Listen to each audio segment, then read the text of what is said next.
नमस्कार दोस्तों क्या अमेरिका की जो पार्लियामेंट है कांग्रेस, क्या वो ईरान वॉर को रोक सकती है? क्योंकि डोनाल्ड ट्रंप ने ये वॉर तो स्टार्ट कर दिया है, इसका एंड क्या होगा, एग्जिट कब होगा, किसी को समझ नहीं आ रहा। और इसी को देखते हुए यूएस कांग्रेस के अंदर एक वॉर रेजोल्यूशन लाया गया है ताकि ट्रंप को फोर्स किया जा सके कि वो इस वॉर को खत्म करें। लेकिन हैरानी की बात यह है कि खुद रिपब्लिकन पार्टी के जो एमपीज हैं, वहां के जो डोनाल्ड ट्रंप के पार्टी से बिलोंग करते हैं, उन्होंने खुद कांग्रेस के अंदर ट्रंप के खिलाफ वोट किया। आप देख सकते हो खबर, Senate votes to take up measure to force Trump to end Iran war. इसको थोड़ा सा हम डिटेल में समझेंगे कि हो क्या रहा है अमेरिका के अंदर, क्यों यहां पर खुद जो रिपब्लिकन पार्टी के मेंबर्स हैं वो नाखुश हैं ट्रंप से, इससे हो क्या सकता है और इतिहास में क्या कभी ऐसा हुआ है। क्योंकि वियतनाम का हमेशा एक एग्जाम्पल आता है और कई लोगों को डर यह है कि क्या ये वियतनाम वाला हाल होने वाला है। वो सब कुछ मैं आपको बताऊंगा, चलिए आगे बढ़ते हैं। लेकिन उससे पहले आप सबको बता दूं, आज से स्टडी आई के ऊपर हमारा जो 2 बैच है, 2027 का प्रतिज्ञा बैच या फिर 2028 का निर्माण बैच, ये दोनों ही यूपीएससी के बैच स्टार्ट हो रहे हैं, जिसमें प्रीलिम्स मेंस इंटरव्यू के साथ साथ 1-to-1 मेंटरशिप, 18 बुक्स का पूरा सेट आपके घर पर सब कुछ मिलेगा। और भी अगर आपको कोई डाउट है, प्रॉब्लम है, ये फोन नंबर दिया, आप इस पर कॉल करिए, मेरी टीम आपको गाइड कर देगी। And use this code Ankit live maximum discount के लिए। चलिए शुरुआत करते हैं। सबसे पहले देखते हैं कि अभी हो क्या रहा है। यूएस सेनेट ने एक वॉर पावर्स रेजोल्यूशन को एडवांस किया है, मतलब ये जो बिल है वो आपका पास हो गया है। पहले मैं आपको थोड़ा सा समझाता हूं। देखो, भारत में अगर आप देखोगे हमारा जो पार्लियामेंट है उसमें 2 हाउसेज हैं, लोकसभा और राज्यसभा। उसी प्रकार से यूएस के अंदर वहां की जो पार्लियामेंट है उसको कांग्रेस कहा जाता है और वहां पर भी 2 हाउस है, द सेनेट और दूसरा है आपका हाउस ऑफ रिप्रेजेंटेटिव। जैसे भारत में हमारा लोअर हाउस है लोकसभा, वैसे ही अमेरिका के अंदर हाउस ऑफ रिप्रेजेंटेटिव्स है। अभी हम हाउस ऑफ रिप्रेजेंटेटिव्स की बात नहीं कर रहे हैं, हम बात कर रहे हैं सेनेट की। जैसे भारत में राज्यसभा है, यहां पर अलग अलग राज्यों से जो मेंबर्स हैं चुनकर आते हैं अलग अलग पार्टीज के थ्रू, तो उसी प्रकार से अमेरिका में टोटल 50 स्टेट्स हैं, राइट, और हर एक स्टेट से 2 मेंबर आते हैं, तो कुल मिलाकर यहां पर टोटल 100 सीट्स हैं। ठीक है, अब हुआ क्या है कि ये जो वॉर रेजोल्यूशन है वो पहले सेनेट के अंदर लाया गया। अब अगर आप यहां पर देखोगे ध्यान से तो मेजॉरिटी किसके पास है? डोनाल्ड ट्रंप की जो पार्टी है रिपब्लिकन पार्टी, उनके पास मेजॉरिटी है। कोई भी बिल वगैरह आएगा तो ऑब्वियस सी बात है कि यहां पर रिपब्लिकन पार्टी उसको सपोर्ट करेगी। लेकिन उल्टा हुआ क्या कि जो ईरान वॉर चल रहा है, इससे बहुत सारे जो रिपब्लिकन पार्टी के लोग हैं, जो डोनाल्ड ट्रंप पार्टी के लोग हैं, वो नाखुश हैं। और जो डेमोक्रेटिक पार्टी है उनको भी अपॉर्चुनिटी मिल गई। ये बेसिकली बाइडेन वाली पार्टी है, डेमोक्रेटिक पार्टी, ओबामा वाली। तो बेसिकली अगर आप देखोगे तो यहां पर जो वॉर रेजोल्यूशन लाया गया उसमें यह पता चला कि रिपब्लिकन पार्टी के 4 मेंबर्स डेमोक्रेट्स के साथ चले गए। और इनफैक्ट डेमोक्रेटिक पार्टी में भी आप देखोगे तो इनके 1 मेंबर जो है उन्होंने रिपब्लिकन पार्टी का साथ दे दिया। तो इस तरह की चीजें चलती रहती हैं। भारत जैसा नहीं है। भारत में तो आप सब जानते हो एंटी डिफेक्शन लॉ है, अगर पार्टी ने व्हिप जारी कर दिया है तो आपको वही फॉलो करना होगा, अदरवाइज आपकी सदस्यता चली जाएगी। लेकिन अमेरिका में ऐसा नहीं है, आप पार्टी के खिलाफ भी वोट कर सकते हो, लेकिन ऑब्वियस सी बात है उसके कॉन्सिक्वेंस होंगे, वो एक अलग चीज है। तो यहां पर हुआ क्या कि जो टोटल नंबर ऑफ वोट्स पड़े उसमें इस वॉर रेजोल्यूशन के सपोर्ट में 50 वोट पड़ गए, मतलब ट्रंप के खिलाफ वोट चला गया और 47 वोट ट्रंप के साथ चला गया। तो इसीलिए ये बहुत ज़्यादा पॉलिटिकली एक्सप्लोसिव इवेंट हो गया है अमेरिका में। अब क्वेश्चन ये है कि ये जो वोट है वो उतना नेसेसरी क्यों था? कि देखो क्या है ना कि अमेरिका में बहुत से लोग नाखुश हैं। यहाँ पर जिस तरह से पूरा वॉर छेड़ा गया, ट्रंप एडमिनिस्ट्रेशन ने खुद से ही ऑथराइज कर दिया कि हम वॉर में जाएंगे। यूएस के जो एसेट्स हैं वो इजरायली ऑपरेशंस को सपोर्ट कर रहे थे। अमेरिकन फोर्सेस ने ईरानियन लिंक्ड जो टारगेट्स हैं उसके ऊपर अटैक कर दिया।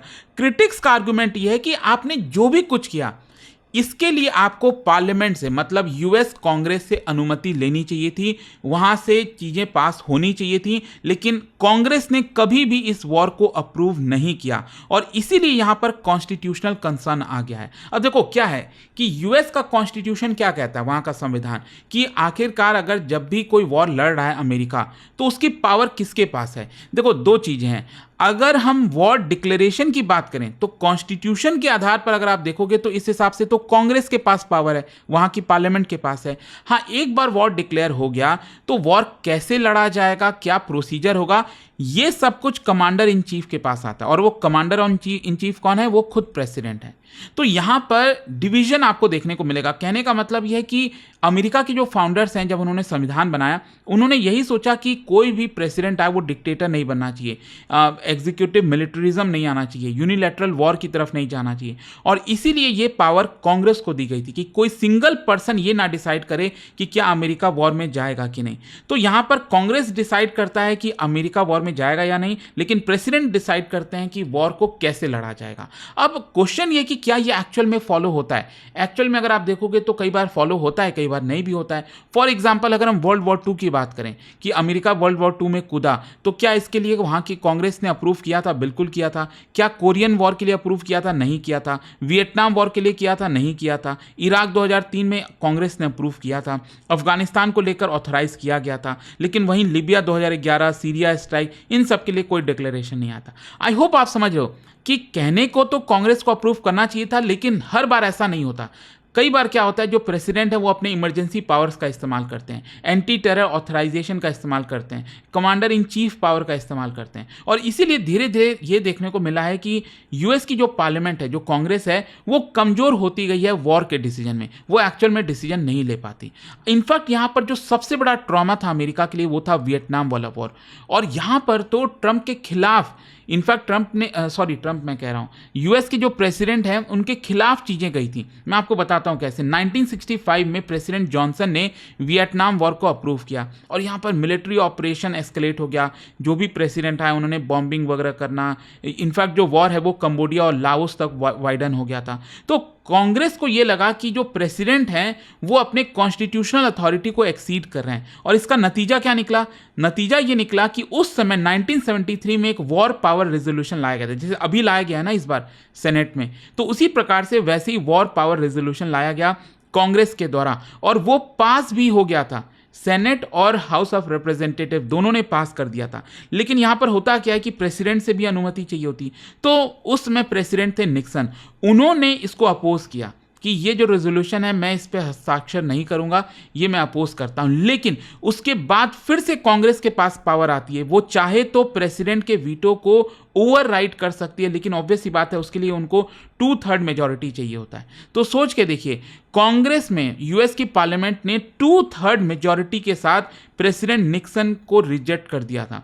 मतलब यहां पर यह कह दिया था कि आप इस वॉर को रोकोगे, और फाइनली वॉर को खत्म करना पड़ा। तो ये ट्रॉमा चलता आ रहा है, और उसी की वजह से ये चीज अगर आप समझे हो तो आज जो हो रहा है वो आप समझ पाओगे। अब क्वेश्चन ये कि जो वॉर पावर रेजोल्यूशन लाया गया है, इसमें क्या क्या चीजें हैं? देखो, एक तो यह है कि president can act in emergency.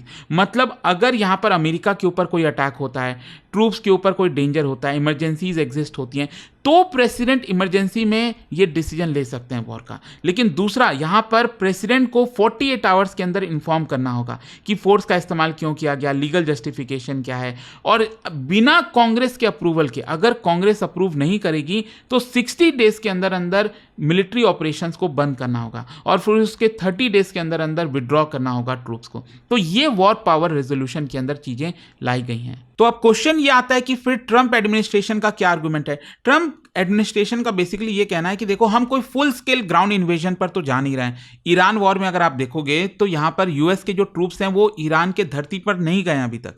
जो कॉम्बैट इंटेंसिटी है वो कम हुआ है, अभी तो रिसेंटली सीज फायर भी लगा है। तो बेसिकली यहां पर जो ट्रंप के अलाइज है उनका आर्गुमेंट यह है कि ऐसा कोई बड़ा वॉर उस तरह का नहीं हुआ है जिसकी वजह से रेजोल्यूशन लाना पड़े। लेकिन ओपोनेंट्स का आर्गुमेंट यह कि देखो, आपने मिसाइल्स का इस्तेमाल किया, एरियल स्ट्राइक का इस्तेमाल किया, साइबर ऑपरेशन, बहुत कुछ, मतलब ये वॉर बहुत ज्यादा एक्सपेंड हो सकता है, हमें डर है, और इसीलिए हम चाहते हैं कि वॉर को खत्म किया जाए। ध्यान रखिएगा, ईरान पहले के कॉन्फ्लिक्ट से काफी अलग है, क्योंकि अभी तक अमेरिका ने जिन भी देशों के ऊपर हमला किया तो वो थोड़ा सा वीक स्टेट कह लो, जो भी कह लो, लेकिन ईरान वैसा नहीं है। ईरान के पास ज्योग्राफिकल एडवांटेज है, माउंटेनियस ट्रेन है, स्ट्रेट ऑफ हॉर्मुज है, आप देख ही रहे हो, मिलिट्री सोफिस्टिकेशन है, पॉलिटिकली रिजिलियंट है। तो इसीलिए ईरान थोड़ा सा यहां पर डिफरेंट हो जाता है। अच्छा, यहां पर अमेरिकन को डर है कि कहीं ये दूसरा इराक ना बन जाए, क्योंकि वो भूल नहीं नहीं सकता है, इराक वॉर, अफगानिस्तान वॉर, और आप समझिए इसकी वजह से डर यह है कि फाइनेंशियल कॉस्ट होगा, ट्रिलियंस ऑफ डॉलर्स खर्च होंगे, यूएस कैजुअलिटीज होंगी, थाउजेंड्स ऑफ ट्रूप्स मारे जाएंगे, रीजनल इंस्टेबिलिटी होगी, पॉलिटिकल ट्रस्ट जो है वो डैमेज हो जाएगा। तो कई वोटर्स को यहां पर डर यह है कि ईरान कुड बिकम एन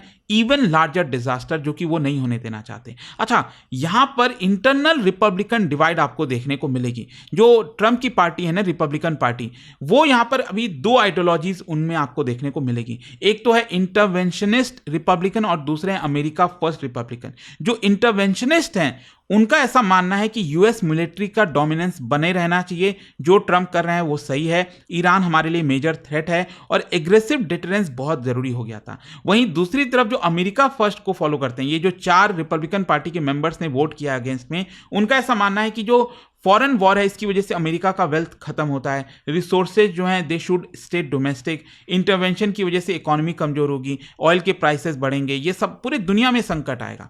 तो क्वेश्चन अब ये आता है कि रिपब्लिकन जो डिफेक्शन है वो इतना मायने क्यों रखता।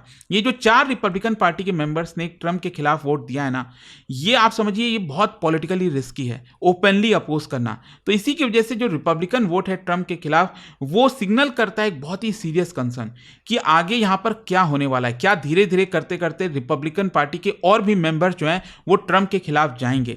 अब लास्ट में क्वेश्चन यही आता है कि क्या एक्चुअल में कांग्रेस ट्रंप के इस वॉर को रोक पाएगी। देखो बहुत मुश्किल है, आसान नहीं है। अभी तो मैंने आपको क्या बताया, सेनेट ने ये जो बिल है वो पास किया है, तो ये तो शुरुआत है। अभी तो फिर हाउस ऑफ रिप्रेजेंटेटिव्स में जाएगा, वहां पर भी अप्रूवल चाहिए होगा, वहां पर भी रिपब्लिकन पार्टी के मेंबर्स जो हैं वो अगर डिफेक्ट करेंगे तब वो पास होगा। फिर यहां पर ट्रंप चाहे तो वो वीटो का इस्तेमाल कर सकते हैं, जो कि वो डेफिनेटली करेंगे। ट्रंप को ये चीज़ कभी पसंद नहीं आती, तो ट्रंप अपने वीटो का इस्तेमाल कर लेंगे।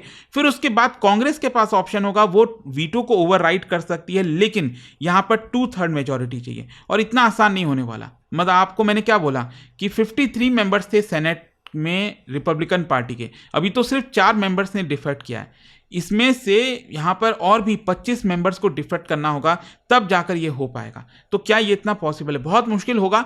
बट देखो क्या हो रहा है ना, अभी भी ईरान वॉर में आप देखोगे तो गल्फ कंट्रीज भी नहीं चाह रहे वॉर हो। अभी आपने देखा होगा कि ट्रंप ने ये कह दिया था कि हम ईरान के ऊपर दोबारा अटैक करने जा रहे थे, लेकिन गल्फ कंट्रीज के जो लीडर्स हैं उन्होंने रिक्वेस्ट किया, इसलिए मैं अभी वॉर नहीं छेड़ रहा हूं। काफी कुछ है यहां पर, बट आई होप कि इस वीडियो में आपको डिटेल में आप समझ में आ गया होगा कि एग्जैक्टली हो क्या रहा है। और जाने से पहले एक बहुत ही इंटरेस्टिंग क्वेश्चन, क्या बता सकते हो यूएस सेनेट में कौन कौन से फीचर हैं जो भारत के राज्यसभा में आपको देखने को नहीं मिला?